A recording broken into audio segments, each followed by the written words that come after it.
হরে কৃষ্ণ কৃষ্ণ কৃষ্ণ হরে হরে হরে রাম রাম রাম হরে হরে।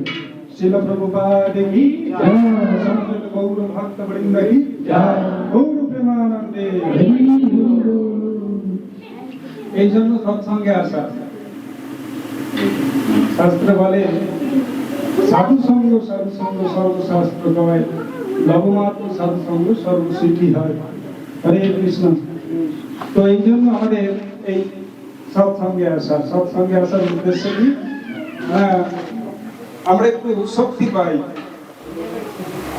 ভক্তি মার্গটা একটু দুর্গম, অনেকটা দূর চলতে হয়। কথায় আছে যদি খুব দ্রুত যেতে হয়, মনে করুন আপনি কোথাও যাচ্ছেন, আপনাকে একটু জোরে যেতে হবে, একটু দ্রুত যেতে হবে, তাহলে একলা চলুন। আপনি এটার্জি, স্ত্রী পুত্র পরিবার সবাইকে নিয়ে আপনি জোরে যেতে পারবেন না, পারবেন? আপনার খুব সময় কম, অল্প সময় আপনাকে অনেকটা স্পিডে আপনাকে যেতে হবে। তো সেখানে আপনি যদি অনেক লগেজ নেন বা আপনার পুত্র পরিবার থাকে, আপনি কিন্তু স্পিডে যেতে পারবেন না। এই জন্য বলে যদি দ্রুত যেতে হয় তাহলে একলা চলুন, আর যদি দূরে যেতে হয় তাহলে সঙ্গে চলুন।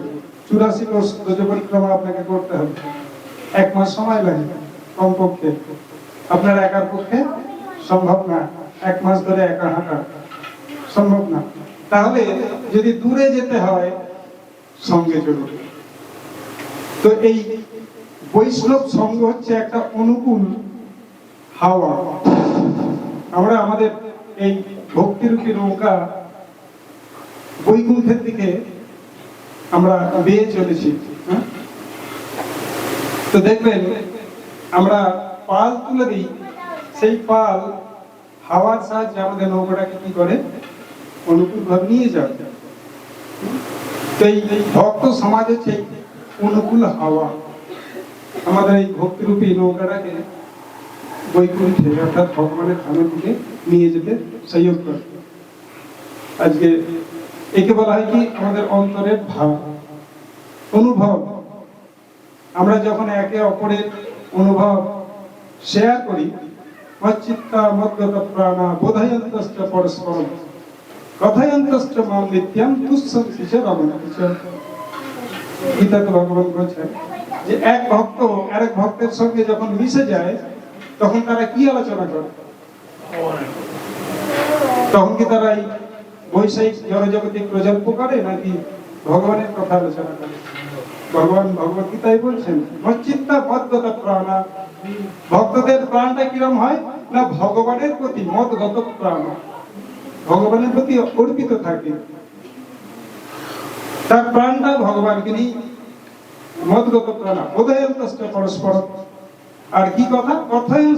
কথয়ন্তশ্চ মাম নিত্যম, শুধু একবার না বারবার। নিত্যম মানে বারবার। কার কথা? কথয়ন্তশ্চ মাম মানে ভগবান স্বয়ং বলছে আমার কথা, মাম মানে আমার বা আমাকে। তুষ্যন্তি চ রমন্তি চ, তারা এই কথার মাধ্যমে কি করে? রমণ করে। রমণ করা মানে কি? অর্থাৎ আনন্দ সমুদ্রে নিমজ্জিত হয়ে তারা সাঁতার কাটে। তো এক ভক্ত যখন আরেক ভক্তের সঙ্গে মিশে যায় এইভাবে, তারা কি করে? নিজেদের হৃদয়ের ভাব একে অপরের সঙ্গে শেয়ার করে। এই ভাব শেয়ার করলে কি হয়? আমাদের হৃদয়ে ইচ্ছা জাগৃত হয়, ভগবানের সম্বন্ধে শুনতে আমাদের ইচ্ছা জাগৃত হয়।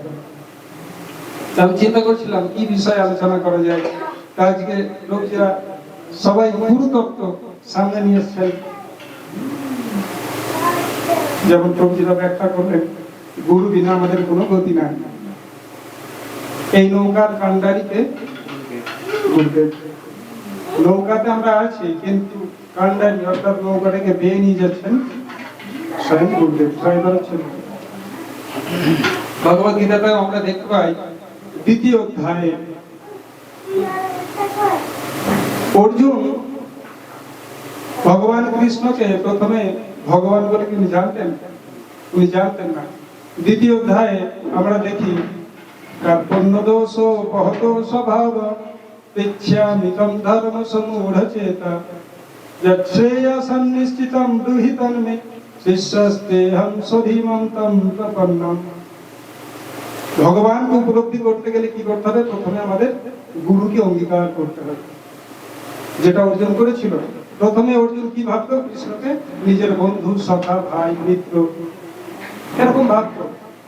কিন্তু যখন সে নিজেকে ভগবানের কাছে সমর্পণ করে দিল আর কৃষ্ণকে গুরু রূপে স্বীকার করলো, তখন ভগবান তার কাছে এই গীতার জ্ঞান প্রকাশ করলেন।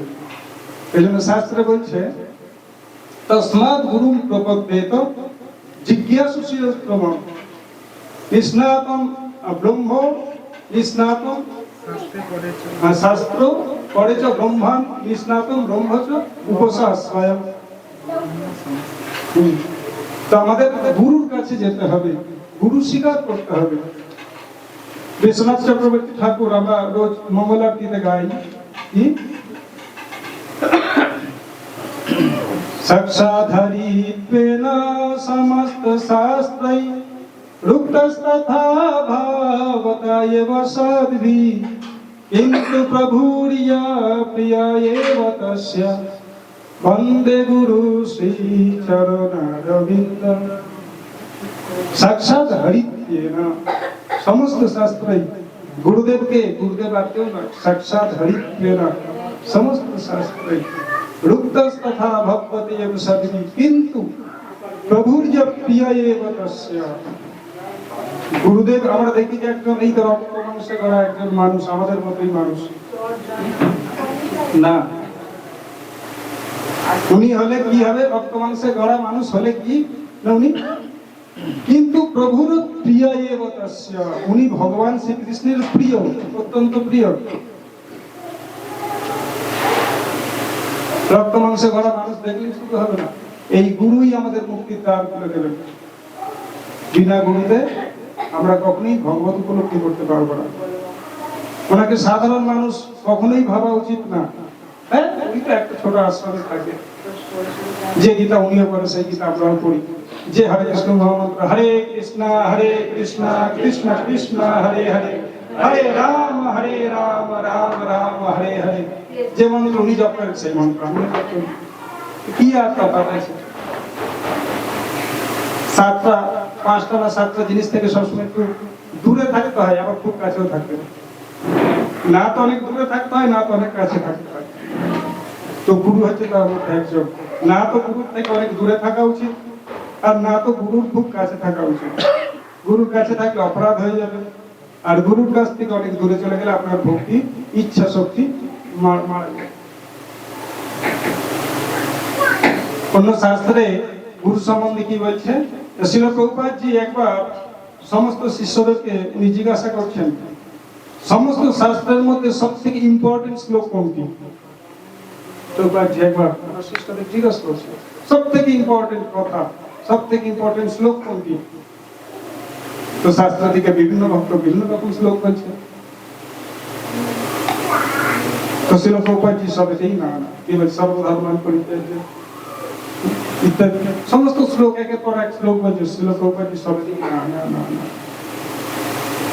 তখন শ্রীল প্রভুপাদ জি উত্তর দিচ্ছেন, यस्य देवे परा भक्तिर यथा देवे तथा गुरु तस्सैत्यं प्रत्यं अर्थ प्रकाशं से महात्मना। गुरु সম্বন্ধে বলছেন কি? यस्य देवे परा भक्ति यथा देवे तथा गुरु। আমরা ভগবানের শ্রীকৃষ্ণের আমরা কি করি? রোজ সকালবেলা মন্দির খুলে আমরা কি করি? আরতি করি। জয় জগদীশ হরে ধন সম্পত্তি ঘর মে আবে, জয় জগদীশ হরে। हे भगवान, तन के दुख मिटाओ, मन की कष्ट मिटाओ। ভগবানের কাছ থেকে আমরা চাই, ভগবানকে আরাধনা করি নিজের সমস্ত শ্রদ্ধা দিয়ে। কিন্তু শাস্ত্রে কি বলছে? যস্য দেবে পরা ভক্তির, তুমি ঠিক যেভাবে ভগবানের আরাধনা করো, ঠিক একই অনুরূপ ভাবে গুরুদেবের সেবা করো। যেভাবে আমরা ভগবানের সেবা করি, আমরা ভগবানের সেবার জন্য কি না করি? আমরা সর্বশ্রেষ্ঠ বাজারের জিনিসটাকে নিয়ে আসি, সব থেকে তাজা ফ্রেশ ফুল ফল জল নিয়ে এসে ভগবানের আমরা অভিষেক করি। রাধা গোবিন্দের অভিষেক কিভাবে হয়? ভক্তদের কত ব্যবস্থা, রাধা গোবিন্দের জয়পুরের হিরো, তো তার সেবার জন্য কত ব্যবস্থা। ঠিক ওইভাবে একইভাবে গুরুর সেবা করতে, তাহলে কি হবে? আমাদের হৃদয়ে দিব্য জ্ঞান হৃদয় প্রকাশিত, প্রেম ভক্তি যাহা হইতে অবিদ্যা বিনাশ যাতে, বেদ গায়ে যাহার চরিত। সমস্ত বেদ শাস্ত্র কি বলছে? স্বয়ং ভগবানও নিজে জীবনে আমরা দেখি উনি গুরু স্বীকার করেছিলেন। এই মানুষকে, এই লোক সমাজকে শিক্ষা দেওয়ার জন্য ভগবান রামচন্দ্র বলুন, ভগবান কৃষ্ণ বলুন, এনারা গুরু স্বীকার করেছিলেন। লোকাচারণের দেখিয়ে দিয়েছেন যে বিনা গুরু আমাদের কখনোই সদ্গতি সম্ভব হবে না। শাস্ত্র বলছে নিজেদের চেষ্টায় এই জপ করে, এই শাস্ত্র করে, এই যজ্ঞ করে, এই তপস্যা করে ভগবানকে পাওয়া যাবে? আমাদের কি ক্ষমতা আছে? একবার যদি মালা নিয়ে বসি, চোখটা বন্ধ করলেই বাজারে চলে যায় আমাদের, তাই না? পারবেন জপ করতে শুদ্ধ নাম? শাস্ত্রে বলছে নামের এত প্রভাব, এক শুদ্ধ নামে যা পাপ নষ্ট হয়, আপনার ক্ষমতা নেই অত পাপ করা। এক শুদ্ধ নামে। প্রভুপাদকে প্রশ্ন করছে, প্রভুপাদ ভগবত উপলব্ধি করতে কতক্ষণ সময় লাগে? ভগবানকে জানতে, ভগবানকে পেতে কতক্ষণ সময় লাগে? প্রভুপাদ চুটকি বাজিয়ে বলছে এতটা সময়। কতটা সময় লাগে চুটকি বাজাতে? এতটা সময়। কিন্তু সেই শ্রদ্ধা নেই আমাদের, সেই শ্রদ্ধা নেই। একটা শুদ্ধ নাম, হরে কৃষ্ণ কৃষ্ণ কৃষ্ণ হরে হরে, হরে রাম রাম রাম হরে হরে। ভগবান উপলব্ধি হয়ে যাবে, এতটুকু সময় লাগে। কিন্তু আমাদের সেই বিশ্বাস রয়েছে। শিল প্রভুপাদ যে আমেরিকায় গিয়েছিলেন, একটা টিকিট উনি খুঁজছিলেন শ্রীমতী মুরারজির কাছে বোম্বেতে, যে আমাকে কৃপা করে একটা টিকিট দাও। কেন না, আমার গুরুর আদেশ আমি পালন করতে চাই, আমি বিদেশে যেতে চাই, আমেরিকায় যেতে চাই। তো মুরারজি ওনাকে বারবার ফিরিয়ে দিয়েছিলেন, তোমার মাথা খারাপ হয়ে গেছে নাকি? এই 70 বছর বয়স, আর আমেরিকায় প্রচুর ঠান্ডা, অসম্ভব ব্যাপার, তুমি ফিরে যাও। তো প্রভুপাদজিকে বারবার উনি ফিরিয়ে দিতেন। তো একবার উনি ওনার অফিসে গেছেন এবং কর্মচারীকে জিজ্ঞাসা, মুরারজি এসছেন? বলছে হ্যাঁ এসছেন। উনি খবর দিয়েছেন, বলছে ঠিক আছে ওনাকে বসতে বলুন, আমি ডেকে নেব। ছিল প্রভুপাদজি নিচেতে বসে আছে। তো সকাল থেকে রাত 10টা বেজে গেছে। মুরারজি ওনার কাজে ব্যস্ত হয়ে গেছেন, বা হয়তো ভেবেছেন যে ডাকবো না, উনি বিরক্ত হয়ে বাড়ি চলে যাবেন। রাত 10টা বেজে গেছে, অফিস বন্ধ করে উনি যখন সিঁড়িতে নিচে নেমে আসছেন, দেখছেন নিচে ছিল প্রভুপাদজি বসে আছেন। তখন মুরারজি বলছে, আরে গুরুজি আপনি এখনো বসে আছেন? বলছে আপনি তো বললেন যে আমাকে ডাকবেন, আমি ভেবেছি আপনি ব্যস্ত আছেন, তো আমি আপনার প্রতীক্ষা করছি। তখন বাধ্যতামূলক হয়ে উনি একটা এই জলদূত কার বসে জলদূতে উনি একটা টিকিটের ব্যবস্থা করে দিয়েছিলেন। প্রভুপাদজি ওনার কাছে হাতে পায়ে ধরো, উনি হাত জোর করে নিবেদন করছেন যে তুমি আমার মেয়ের মতো, আমি প্রার্থনা করছি আমাকে কৃপা করে একটা টিকিট দাও, কেননা আমি অন্তিম জীবনে আমি গুরুর আদেশ পালন করতে চাই। তো না বাবার মতো মেয়ের কাছে আবদার করছে, এরকম ভেবে উনি ওনাকে একটা টিকিট দিয়েছিলেন জলদূত জাহাজ, যেটাকে আমার মালবাহী জাহাজ, কোনো আরামদায়ক জাহাজ নয়। মাল আমাদের দেশ থেকে অন্য দেশে যায়, মালবাহী জাহাজ জলদূত। তো সেই জাহাজে করে উনি আমেরিকায় গিয়েছিলেন। ওনার কাছে কি ছিল? 40 টাকা আর শ্রীমদ ভাগবতের 2 কপি আর সামান্য বস্ত্র আর একটা লাঠি, এই নিয়েছিল। প্রভুপাদ চলে গেলেন আমেরিকায়। তো সেখানকার জীবনধারা ছিল মানে উচ্ছৃঙ্খল জীবনধারা, মানুষ এলএসডি নিত তখন। সেখানকার যুব সম্প্রদায় দিশাহারা হয়ে গিয়েছিল। আমেরিকার সরকার পর্যন্ত প্রচুর পরিমাণে চিন্তিত ছিল যে কি করে আমি আমাদের এই যুব সম্প্রদায়কে বাঁচাবো। এই যে যুব সমাজ, তারা মানে দিশাহারা হয়ে গেছে, কি করা উচিত। পাশবিক জীবন, তারা এলএসডি নিচ্ছে, উলঙ্গ হয়ে রাস্তায় ঘুরে বেড়াচ্ছে, পশুর থেকেও নিচে এইরকম জীবনযাপন করছে। তো আমেরিকার সরকার পর্যন্ত চিন্তিত ছিল, কিন্তু সেই অবস্থায় ছিল প্রভুপাদ আছেন, তার কাছে কোনো কিছু সম্বল নেই, একটাই সম্বল ছিল কি না এই হরিনামের প্রতি তার পুরো বিশ্বাস আর শাস্ত্রের প্রতি শ্রদ্ধা। উনি সিম্পল কিছুই করেনি, শুধুমাত্র টমকিন্স স্কয়ারটাকে উনি গিয়ে একটি গাছের নিচে বসে উনি হরে কৃষ্ণ কৃষ্ণ কৃষ্ণ হরে হরে হরে রাম রাম রাম হরে হরে শ্রদ্ধা সহকারে। বয়স হয়ে গেছে, 70 বছর বয়স, না তো গলায় ভালো আওয়াজ আছে, গলায় কফ এসে যায়। 70 বছর বয়স যখন কারো কেউ যখন বয়োবৃদ্ধ অবস্থায় পৌঁছায়, তার গলা দিয়ে একটা ঘর ঘর শব্দ আসে, কফ অবরুদ্ধ হয়ে যায় গলাটা। তো ওনার কাছে না রূপ আছে, না যৌবন আছে, না গলার ভয়েস আছে, না কিছু আছে। আছে কি? শাস্ত্রের প্রতি পূর্ণ শ্রদ্ধা, ভগবানের নামের প্রতি দৃঢ় বিশ্বাস। দেখুন, যার ফলস্বরূপ আজকে পুরো পৃথিবীর লোক এই হরে কৃষ্ণ মহামন্ত্র করে আজকে নিচে গিয়ে নিজেদের জীবনকে সফল করে তুলছে। এই হচ্ছে গুরুদেব। আমরা এই ব্যাসদেবের লেখা সমস্ত গ্রন্থ আমরা অধ্যয়ন করছি। ব্যাসদেবের কি দরকার ছিল এত গ্রন্থ লেখা?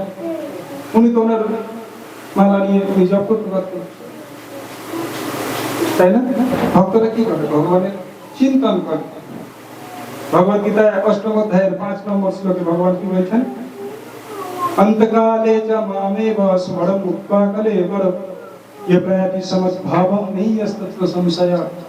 অন্তিম সময়ে যে যে ভাব স্মরণ করে দেহ ত্যাগ করবে, সে সেই ভাব বস্তুকেই প্রাপ্ত হবে, এতে কোনো সন্দেহ নেই।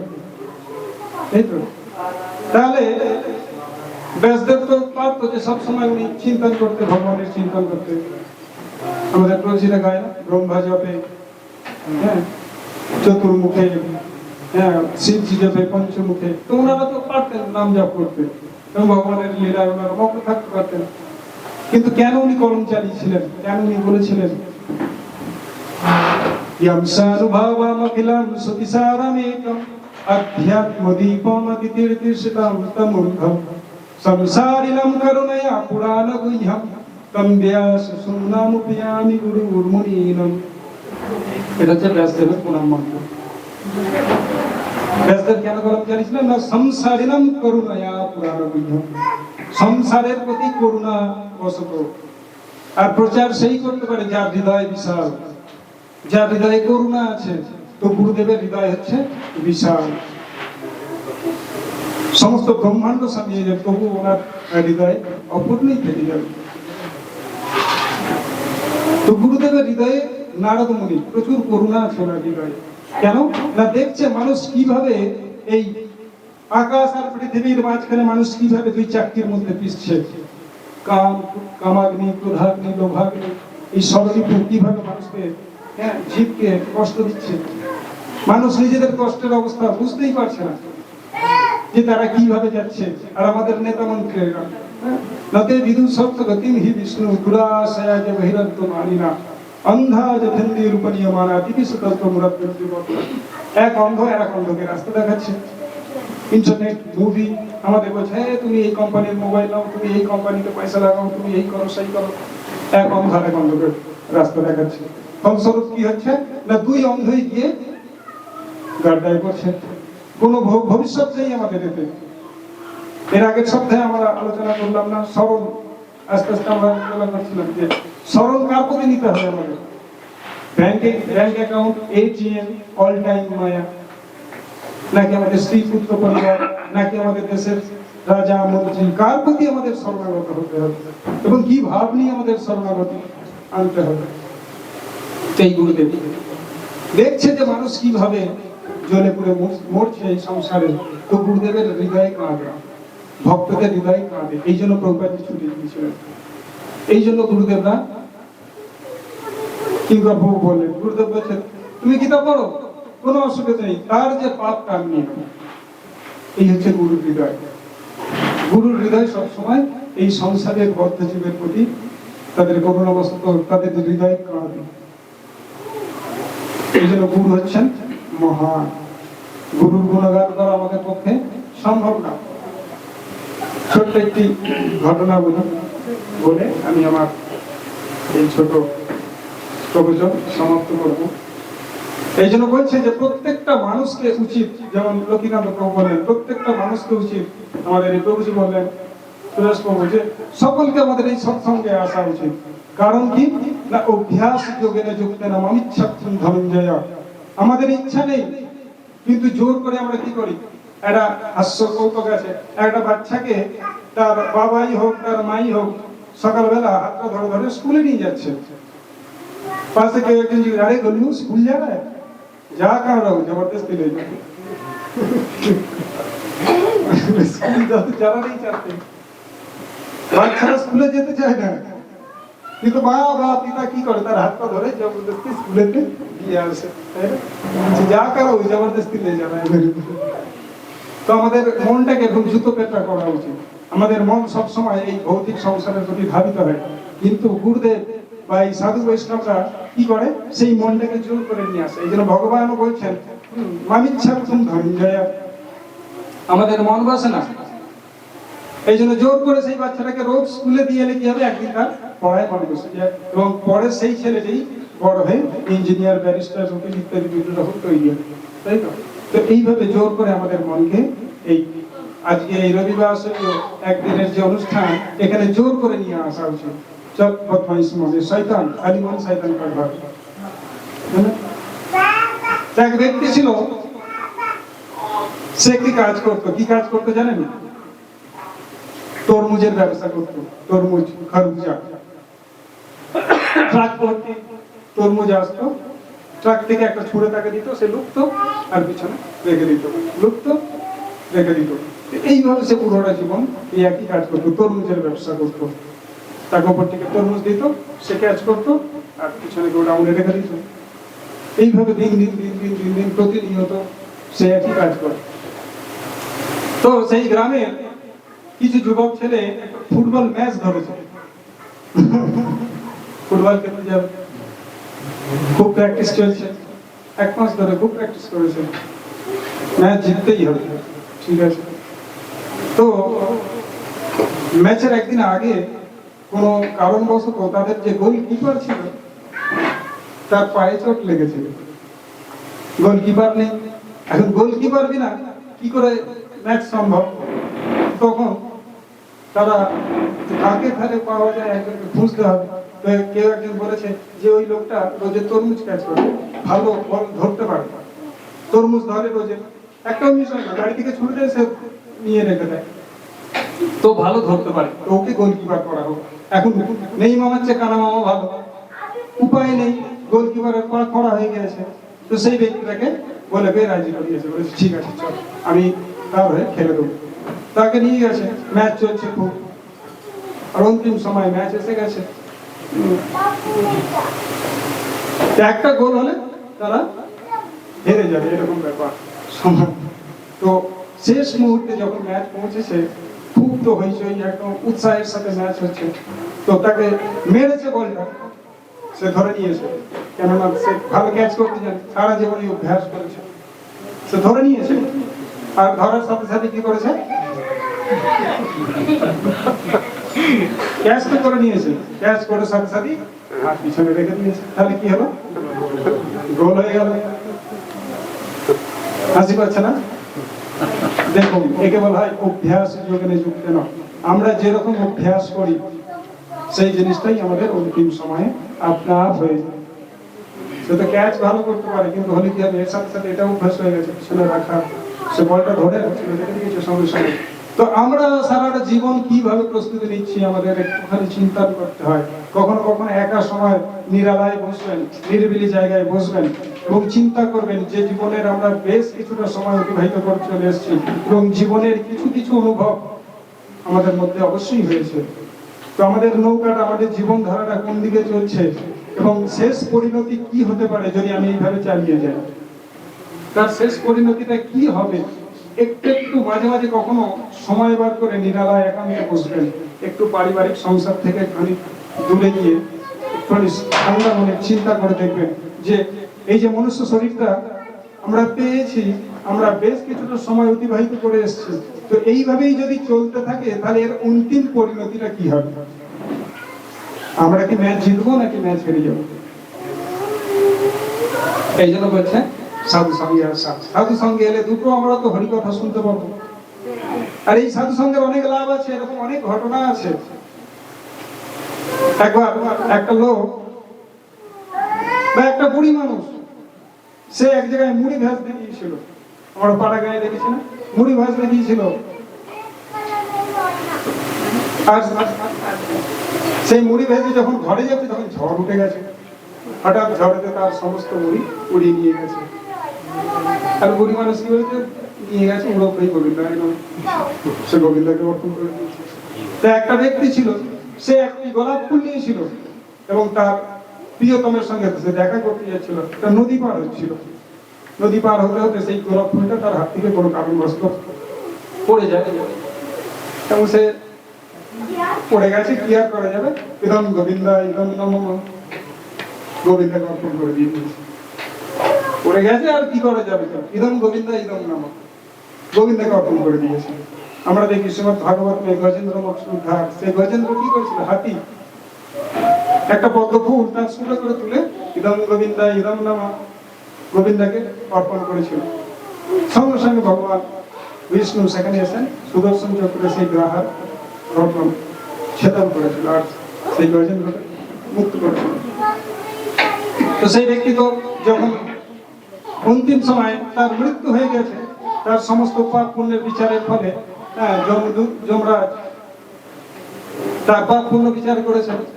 তো দেখেছে যে সারা জীবন তো পাপই করেছে আর একটা ভালো কাজ করেছে। কি ভালো কাজ? না, ভগবানকে একটি গোলাপ ফুল দিয়েছে। তো ওকে বলছে যে তুমি তো সারা জীবন পাপ করেছো, তার জন্য তোমাকে এত অনন্ত কাল ধরে নরকে কষ্ট পেতে হবে। আর একটি ভালো কাজ করেছো, কি না, একটি গোলাপ ফুল ভগবানকে অর্পণ করেছিলে, তার জন্য তুমি অনন্ত সুখ ভোগ করবে। তো তুমি আগে কোনটা ভোগ করতে চাও বলো? অনন্তকাল ধরে দুঃখ ভোগ করবে না সুখ ভোগ করবে? সেই ব্যক্তিটি বলছে আমি প্রথমে সুখ ভোগ করতে চাই, দুঃখ ভোগ করলে নরকে প্রচুর কষ্ট, আমি আগে সুখটা ভোগ করে দেবো। সে যখন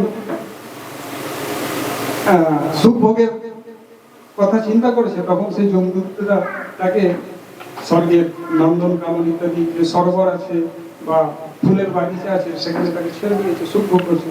তখন সেই দূতগুলোকে বলছে আমাকে একটা কাঁচি দিতে পারবে? স্বর্গে কাঁচি পাওয়া যায় না, পাওয়া যায় না? বলছে হ্যাঁ আছে। যে কাঁচি কি করবে? বলছে না, দিন না, আমার দরকার আছে। সেই যখন চিন্তা করছে একটা ফুল দিলে এত সুখ পাওয়া যায়, তো ওখানে তো প্রচুর ফুলের বাগিচা আছে। সেই কাঁচি, বড় কাঁচি দিয়ে ইদম গোবিন্দা ইদম নমঃ গেছে, ইদম গোবিন্দা ইদম নমঃ গেছে, পুরো বাগিচা সে খালি করে দিয়েছে। কাঁচি দিয়ে পুরো সব ফুল কাটছে আর গোবিন্দকে অর্পণ করছে। তো সেই ব্যক্তিরা দুঃখ ভোগ হলো না, ওখান থেকে সে বইতে উঠেছিল। হরে কৃষ্ণ কৃষ্ণ কৃষ্ণ হরে হরে, হরে রাম রাম রাম হরে হরে।